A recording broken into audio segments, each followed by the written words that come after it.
everyone, welcome back to Snell Live Show, and thank you so much guys for tuning in. I'm here to update you of what's going to happen on homecoming from the 24th to the 26th of November 2025 on Monday. Sifiso is held to account on two fronts as Ngaraje proves he really is a changed man. Meanwhile, silent chaos erupted at the clinic on Tuesday.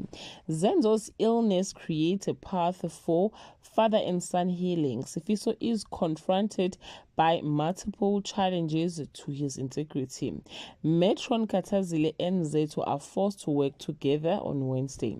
Zenzo's health has him desperate to teach his children important lesson before he's gone. Sifiso is dealing with different teenage hell. Metron Katazile proves she is playing the game better than the nurses. Well guys, that's all I have for today. You can leave your comment below and share your opinion. Bye.